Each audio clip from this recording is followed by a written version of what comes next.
Darren. Tony. What's going on, my friend? Hey, I heard you doing this podcast thing. I'd check it out. Yeah, it's pretty kicking, I think. Yeah. So. It's fun. It's fun. It's a lot of fun. Enjoy it. Will there be yummy later too? Yeah, we'll have some yummy. Why not? As long as you have fun and yummy, I think is a good time. Right, that's right.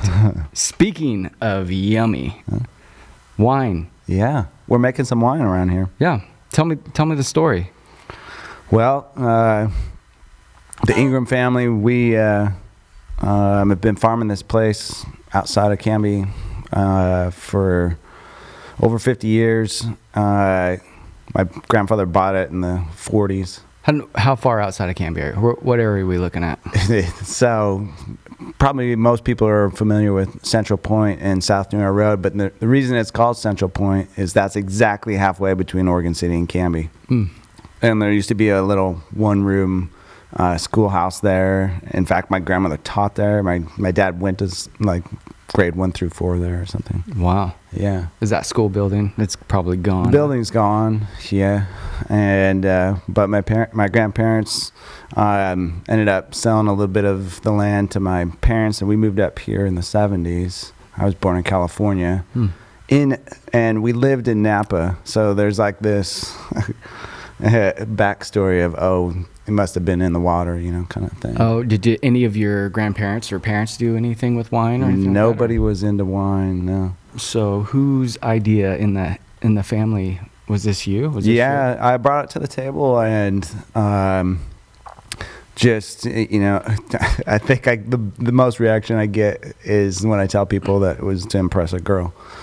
And, so just like we're talking about earlier. Did you not know how much work was involved in impress a girl? We were already farming the land, and this is, it pulls you right through the next door in the story because... what was before grapes then? You were farming. What were you farming? Exactly. So what I was about to relate is we, from my entire experience... We're raising Black Angus, enough to feed our family and, all my aunts and uncles. And although we were the only ones doing the farming, and, we would sell a little bit of it to friends and family, but nothing to make a profit. We weren't farming for our day jobs. We were farming on weekends and nights to put meat in everybody's freezers. And you also, you fence yourself out of the whole property with barbed wire electric fence. So I just, there was a couple of influences definitely that kind of pointed me in this direction. Music even was one of them. But eventually I approached my parents and said, hey, something's happening with Oregon and wine, and, maybe we should take a crack at it instead of making hay, feeding cows. So it's a family thing then. You got everybody's involved and putting in the work and... Yeah. So my sister helps manage the tasting room and do the books and staff events. And my mom, same thing, tasting room, books. And my dad helps out in the vineyard and does most of the farmers markets and is helping with the books now too. Yeah. And I do all the pretty much... all the vineyard management, all the tractor work, and a lot of the labor, and then I make all of the wine. And I get some friends, including you. Sure, I've been there. Who've come to help bottle, now and then, and so that part of it is really interesting to me because growing up and making hay in my little valley. There was a sense of community where everybody pitched in and helped each other haul hay. And sure, from what I understand, and I've been to France, is that primarily all the grapes are still picked by the local towns and community. They all get out and help pick it. Yeah. Where here in the U.S., I think we're getting past it, honestly, but there's still ongoing issues with immigration and border control and that kind of stuff. But there's not a question that it impacts every part of agriculture, so we're affected. Yeah. But I wonder if you think there's a phase going on where people are just kind of. I can speak personally for my family. You go to work, you go home, and there's not a lot of of the whole family getting together and doing things. Oh, right. Sitting around the table. Yeah, everybody gets on their own, device now, exactly, right? Exactly. But, we were lucky enough to get a little piece of property with some acres, and, and we're out there, we've got the garden, and we're doing... Planting some grapes. Or brewing our own beer. And this Sunday, we're going to try that out. And, my daughter, her boyfriend, and my son and wife, and we're all getting out there and, working at producing our own little food. I think that really does... create some really good quality family time, I think. It does, because there's a common goal. And so it's that same thing, that sports and other activities, bring a group of people to not only share experience and storytell and socialize, but push something, further down the road that benefits maybe everybody, or is just for the benefit of that night to have an experience with each other. And that's a lot about what is really neat with wine too, is because it's often the Kickstarter for a good social atmosphere. Sure. Yeah, I know we've played some pretty good music out at your vineyard. I'm excited to grow that part of the business. The vision, part of the vision was definitely to build a space where not only it's just like foot traffic or tourists or that kind of thing, but a venue for local people and tourists to appreciate the space, because it's incredible. Even in this picture, 100 yards off the road is a completely different experience than driving down the road. Like, so often we hear, I had no idea it was down there. Yeah. It's like, well, it only looks like a vineyard pretty much in the summer. Right. But still, like, the view, I guess you don't get that sense while you're concentrating on the road and bombing down that hill. So it's not, you've built, not only just a wine vineyard, but you have lots of different events going on, because I remember going out there and looking at stars. I think I saw Saturn. Some guys came out with some huge telescopes out there. I know, that's, so again, just sharing experience. So part of, something, again, a bandmate, mutual friend that we used to do, and I've carried into trying to incorporate in what we do with the space there for the public, is that Jason and I used to go out with our boons or whatever we could get our hands on, and we called it Planetarium Night. We would go out, and there's still a motocross track out there down by the pond, but we would go out and hang out at the pond and knock back a couple of boons and look at the stars, because you look to the south and there's just, a heavenly wonder. You look to the north and it's all just blocked out by the glow of Portland and Oregon City and West Lynn. And so, everybody that we ever brought out to share that experience with, like, oh my God, so close to Portland, you can see so many stars. Yeah.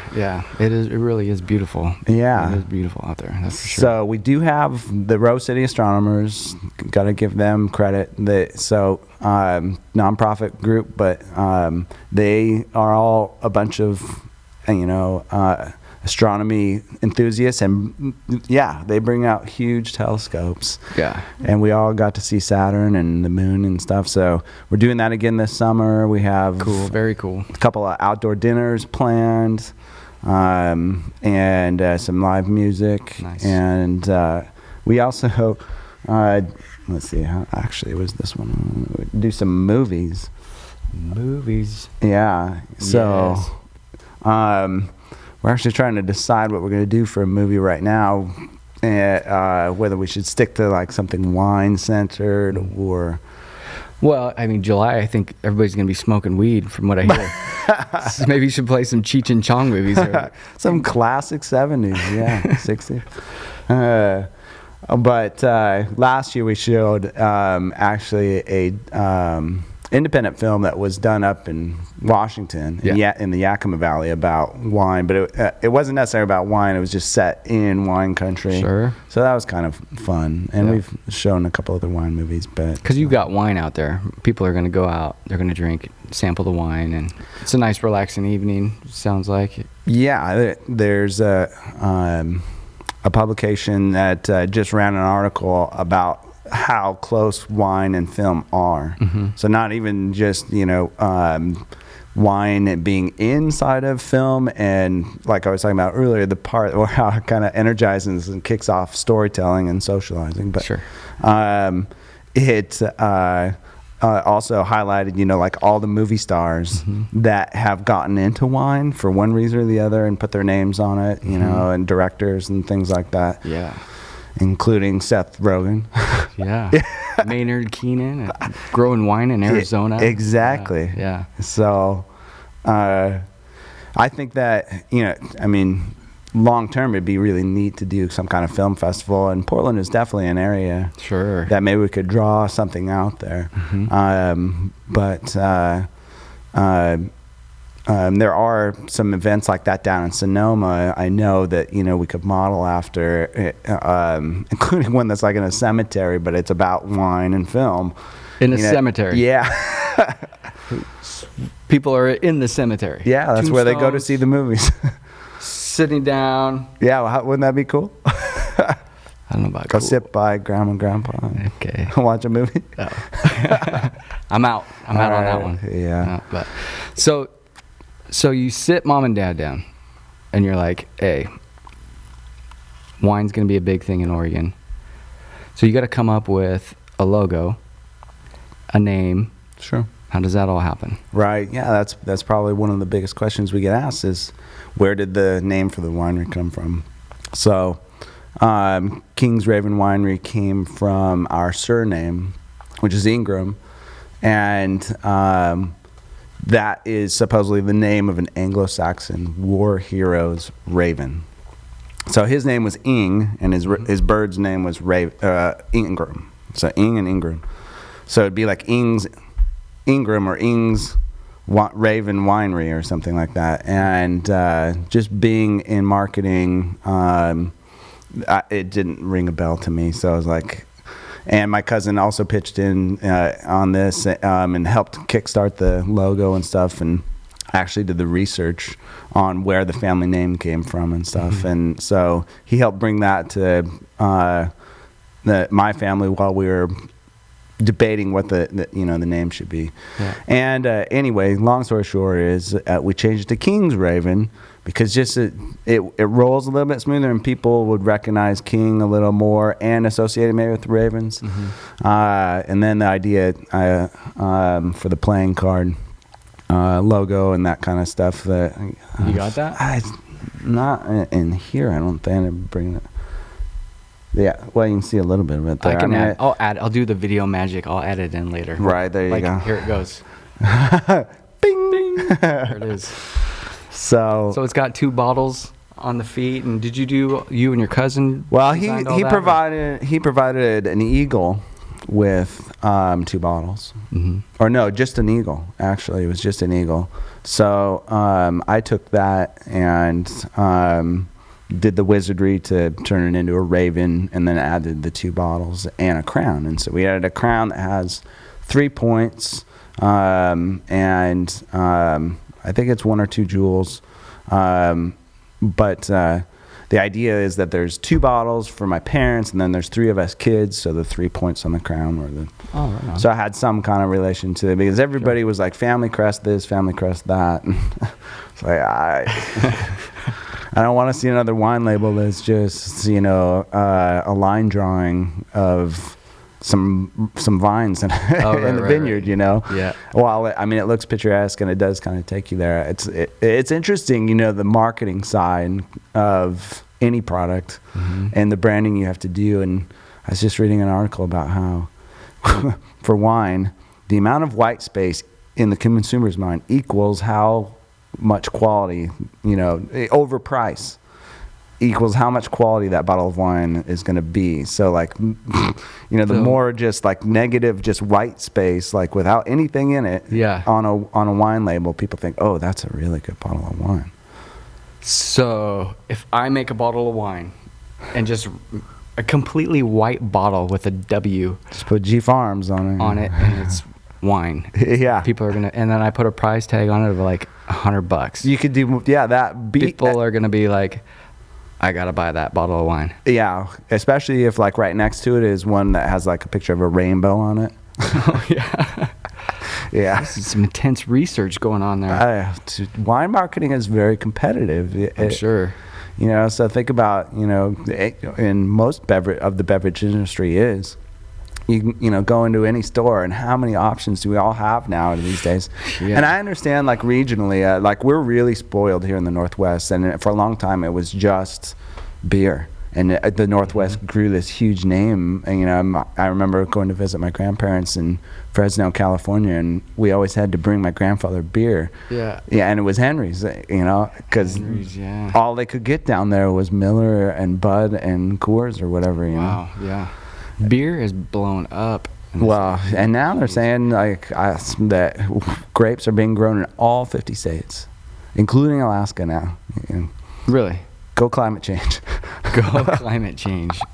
Wow. Yeah. Well, those grapes are, once they get seeded, they're tenacious, and you know, and you can literally grow grapes, you know, almost anywhere. I mean, in a snowy environment, what isn't so good, obviously, but from, you know, the Mediterranean, all around the Mediterranean, which is tropical desert climate, you know. But I'm imagining there's processes to that. I mean, you're going to have a lot of issues and you want to match. Yeah, you want to match what, you know, your environment, your local climate, soil, and everything the best you can. And obviously, I mean, why go against Mother Nature? And that's a big part of who we are, honestly. Is why go against Mother Nature to try to balance a vine to make a good wine? And because it really is, the winemaker has very little to do except for if they're bad grapes or it's a really bad year. A good year equals good wine, and a good wine makes itself in a good year. Sure. But so there's you know, long history now. Well, and not even that long of a history, but 100 years or 150 years of bringing old world what they call old world vines, you know, Europe and the Mediterranean, to America, when America's had grapes here, all kinds. Like I would venture to say 50 or something like that, different kinds of grapes. And some of the most notable that people recognize are probably like Concord and Niagara and these kinds of things. And but then there's a whole nother classification too, where they back as far back as the 30s, 1930s, the Americans and the Europeans got together and made a bunch of crossbreeds. And so you kind of have the best of both worlds. Sure. And so we actually, our primary focus, of course we have Pinot Noir and Pinot Gris. That's what this state is. And we have a little bit of Chardonnay too. But we focus on three, we just added a fourth French or German-American hybrids. And so those are really easy to grow here. They are typically lower yield. They love the rain. But they love the rain, and you know, so there isn't as much input or management to make a great, fantastic wine, and the marketplace has really reflected that and shown a positive impact. You know, there used to be this stigma with wine, you know, like just from an educational standpoint, that it was like this special occasion kind of drink. And so at that point, you know, we all grew up only witnessing what our parents drank or what the family drank at weddings and funerals and things like that. And so it's Chardonnay or Cab or something like that, Merlot. And so, you know, here in the 21st century now, there's this diversity besides old world vines, new world vines, and these crossbreeds of the two. People are exploring it, and especially smaller winemakers like myself, because we got to be different, right? We can't go up against the big corporate wineries peddling the same exact thing, because they'll out advertise and out market us to the end. So but if we can come to the market with something different and that's just as good or better, which in a lot of cases I would stand up and say it's better, because there is a focus on craftsmanship at a smaller scale of economy. And so while I don't produce as much, I can put more energy into the quality. And in my other business, a lot of what we talk about in estimating and bidding contracts is a price triangle, and it fits almost any project discussion. In this triangle of 3 points, you have price, quality, and speed. And for any project, you can only pick 2. So right. So what's it gonna be? Right. You either get it quick and quality. That means you're sacrificing price, and it's going to cost a lot, right? Sure. I like that. Yeah. I like that. And if you pick, price and speed, then you're sacrificing quality. Yeah. It's going to be cheap. That's really good. I like that. Yeah. So what about the, you take the story of the wine. You know what I mean? I've seen that sometimes where somebody will be tasting some wine and the winemaker will be there and he'll just start telling the story about, sure, about this and that, and all of a sudden you take, oh yeah, this is it's a good. Is there, is there something to that being? Well, that's one of the most fun parts about having these unique wines, because they do have their own individual stories and they're totally undercurrent, secret. What's the name? The speakeasy kind of things, where, so-and-so has this great wine. And we hear that over and over. Like, we're often told that we have the best Marechal Foch in the valley. We don't enter a lot of contests just because we don't make a lot of wine. And we're very concerned that if we get too much notoriety at the same time, like, we won't be able to, make our customers happy. And so we're trying to grow at an incremental pace, but those stories come into play there, and it just spreads. So, like in the case of Marechal Foch, how to pronounce Marechal Foch, number one, is a big one. And sometime we'll just put a bunch of people in front of a camera, I think, and like run the camera and let them try, just watch them mouth it for a while. Yeah. But the story behind it, the grape itself, is that it was named after this French World War I general. And there's 2 stories, really, that I've heard. One was that he gave all of his troops a shot of wine or a glass of wine before battle. So that was nice. Right. That was nice. I like that story. Yeah. The other story is that Marechal Foch, which is one of a couple of grapes, actually I think there are only maybe a half a dozen, 5 or 6, that when you crush them, they actually produce a red juice. So Marechal Foch looks very bloody. Yeah. And so the other story is that Marechal Foch looks so much like it was like in the trenches of World War I, then it got named after him. So, but then on the other hand, like, we have this other one called Leon Milo, which it sounds even much softer and more elegant than Marechal Foch, which I think literally means like Major or General Foch. But Leon Milo is much more refined, and so. What's interesting about these crossbreeds is, like, even though they were developed so long ago, and for a long time, U.S. checked out of the alcohol business, right? It wasn't that we weren't producing and consuming alcohol, but we checked out from producing it and exporting it, or consuming it, or for mass production in the domestic market. You were still able to make your own wine. I think the rule, like, still in the books today, is like every family can legally make like 2 barrels of wine for their own consumption each year, even throughout Prohibition. Wow. But you couldn't go to a store and buy it, and you couldn't have a store that sold it and whatnot. And, but over in Europe, after they, a little bit more ingenuity and engineering, I don't know exactly where the turning point was, and I'm sure it was done before at this crossroads as well, but they figured out how to graft. So you take a root or a trunk of one vine that doesn't have a problem with whatever's in the soil, which that was what was going on in Europe. There was a problem. And you just cut it off and dovetail in, a trunk of the grape you want.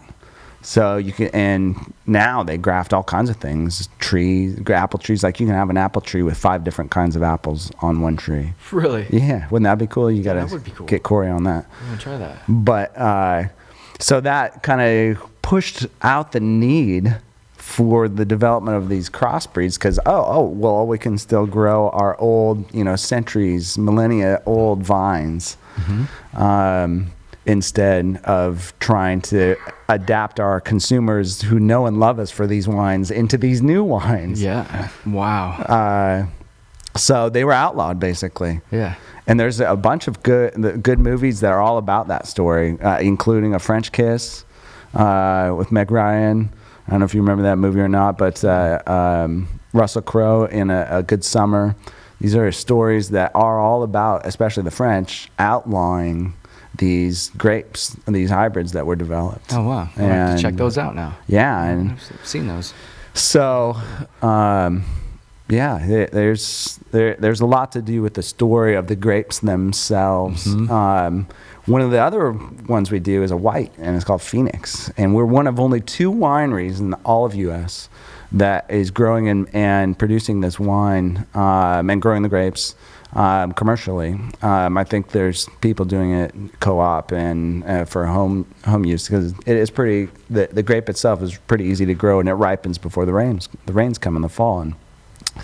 But it has just Phoenix. The name Phoenix itself is a mythological bird that rose from the ashes, so being a hybrid that was outlawed, and now this is literally, it's in the US market anyhow, rising out of the ashes to become this, and in fact we just got the wine into a grocery store, a major grocery store in Oregon City. Nice. So it shows that not only from the consumer side, is there a want and need to explore all kinds of wine and, things that are easy to grow locally and organically and that kind of thing, but that it doesn't have to just be a Cab or a Chardonnay, whatever my grandparents drank. Sure, yeah. So that's kind of the fun part about it too, because you do have a unique story to tell to everybody. It's not just, my family grows Chardonnay the same way everybody else does. Right,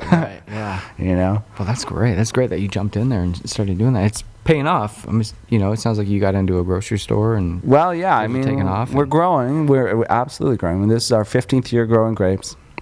But as far as the winery goes, we didn't actually get into it originally to make wine, and so there was a few years delay before we started out on the winery venture, and then you got to age the wine too once you make wine, and so really we only been selling wine for a few years. Wow. I know.